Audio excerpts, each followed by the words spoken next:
budget my £5,600 salary as a 24-year-old living and working in London. My first expense goes to my savings and I save £2,000 per month. And if you want to see how I break down my savings, I can make a separate video about that. My next expense goes to travel, and as I work 5 days in the office, I spend £300 a month on travel. I have a holiday coming up soon, so £1,000 went towards my holiday. My next expenses are my bills. £64 went towards my phone bill and £120 went towards paying off my Amex. I have a black cat called Pluto and £50 per month goes towards him. He doesn't actually use all of that, but just in case, because he likes to get sick.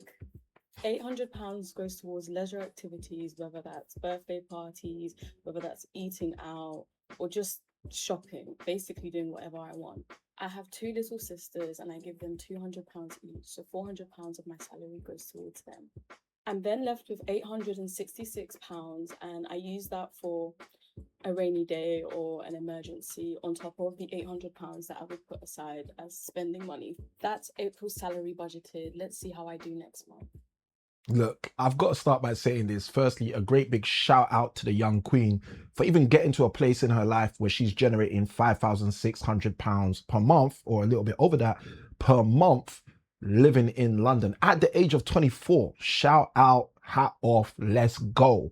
And for those of you who aren't in that kind of a position, this should hopefully give you some aspiration and inspiration in order for you to get your money right. Now, I want to start with a few things here which I thought were kind of interesting. The first one was there was no rent, there was no mortgage. So that tells me that the young queen is probably living at home with her parents, which there's nothing wrong with that. There's no shade on that. That's actually, in my opinion, a great move to make up until you hit that age where you're going to get married. Obviously, being old school from the Bible, you know what it says. It basically says that it's for this cause that a man should leave and cleave unto his wife, and the two shall become one. So I'm all with old-fashioned values and old-fashioned vibes of not necessarily wasting resources on moving out just so you can say you've moved out.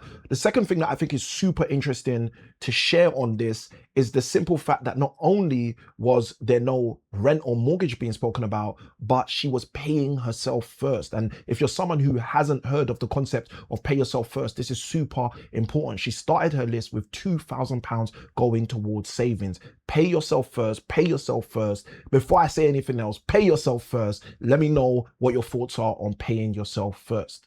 Now, if you're someone who's got that part of the map right, you've already decided in your life, yo, I'm going to pay myself first. And similar to the young queen, you're putting that 2,000 down every single month. The question is, what do you do next? Because one thing that I did pick up from this whole breakdown is that it seemed like none of the revenue, including the revenue that was going to the younger sisters, was actually being placed in places to build more revenue actively.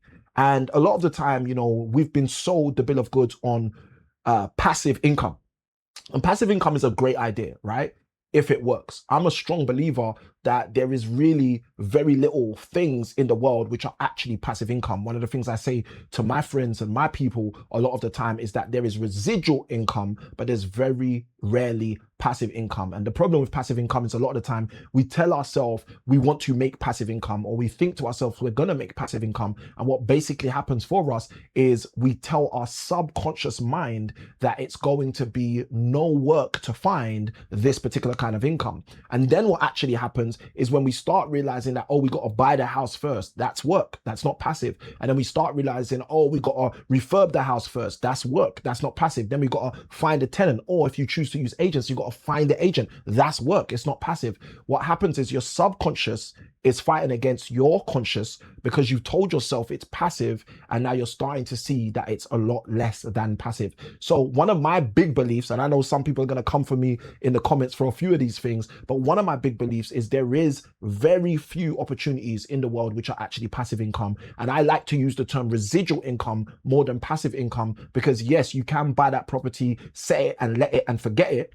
And if you do that, you will be generating residual income, especially if you have the right systems in place, but you're not just going to have passive income because there's still work to be done. Even in stocks, even in shares, even in cryptocurrency, you still have to identify what you perceive to be the winners and go and get those winners so they can start paying for your dinners. So these are just some of my thoughts hearing the breakdown that the young queen, the young sisters basically just shared in terms of her specific finances. Now look, I'm gonna say this, and this is probably the other thing that's gonna get people coming for me in the comments. I'm not on cats, right? I'm not on cats. My wife tells me, oh, it's because you're Nigerian, you think cats are gonna become some kind of witches. And listen guys, there's a lot of stereotypes out there, but here's the reality. She mentioned she has a cat, she's putting money towards the cat. I know the cat lovers are gonna be like, Samuel, how could you say that?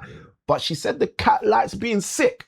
So I'm not saying get rid of the cat, but I'm saying you need to think about that. So for those of you who are looking at maybe modeling a very similar kind of growth trajectory and putting yourself in a similar predicament or position, that's one thing to think about. Pets and other things that you may endeavor to go and get, you may be spending on, but they may not actually be bringing value into the situation as well. Now, I'm going to say this just as a caveat, right? When I say bringing value, I don't mean not bringing any social or emotional value, okay? The mental health is very important. So I get it. You might want to have your little feline friend. You might want to have your little cat or your little doggy. I get it, right? So you have your dog, you have your cat. There's no problem with that. I'm just sharing that that's an income or a part of her income she shared. She's diverting into a specific direction because specifically she mentioned that the cat is sick quite often. All right, now, the other thing, if I was actually going to shift into the shoes of this young queen, one of the things I would be doing is rather than just giving my younger siblings X amount of money, I'd be positioning that money into something for them. And I'd use that, maybe it's because my background as a secondary and A-level math teacher, and maybe my background as a teacher trainer, teaching teachers how to teach back in the day. That's always something I'm always thinking about. How can I utilize this resource, this revenue, or this particular remit to teach a lesson? So if she's generating £5,600 per month as a 24-year-old young lady in London, and guys, you know me, born, raised in London, I know London can be tough to grow up in.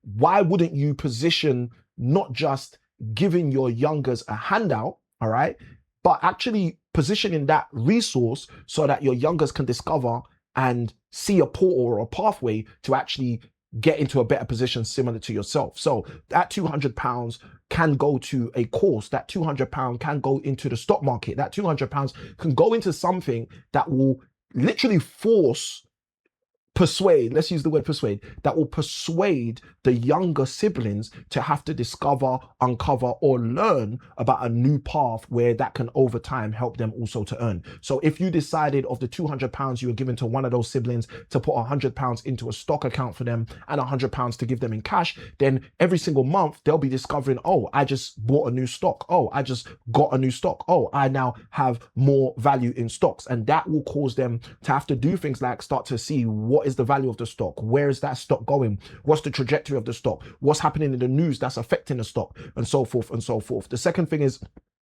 one of the big things people are big on in the UK is the whole ISA movement. I'm not really too big on the ISA movement, but again, that's another thing. If we were putting like half of that money into an ISA, half of that money into, let them spend it and do what they want with it, that's again, just something. So I think my big thought process going through the breakdown that was shared here is for those of you who have got a good income coming in every single month, don't just be good at saving. As I often say to my closest friends, don't use school tactics and think you're going to achieve non-school outcomes. Financial freedom is not a school outcome. It's not something that's spoke about in schools. So if you want to achieve financial freedom, you're going to have to use tactics. You're going to have to use strategies. You're going to have to use principles that they do not talk about in school because they're not equipping you in school to become financially free. So savings is great. It's good to save, but saving is not going to generate you any more income. It's just going to get you prepared for when an opportunity shows up here. So the question is, how can you start tapping into those opportunities from your current level of revenue? If you're someone who's building your wealth, if you're someone who's modeling yourself in a similar situation as the young queen just literally broke down, think to yourself, how can you position yourself so that your inactive capital, i.e. that 2,000 that you're putting into savings, or your inactive capital, the money you've already taken after tax, can go out there and literally become active capital. So it starts working on your behalf. So it's not just your muscles making money, it's not just your mind making money, but now also you've got your money making money. Let me know in the comments below what your thoughts are about this video. And side by side with that, remember to like, comment, and subscribe so you can become a part of the tribe. And I look forward to seeing you on the next video. Remember, small keys open big doors. Good day, God bless. Let's go. Small keys open big doors.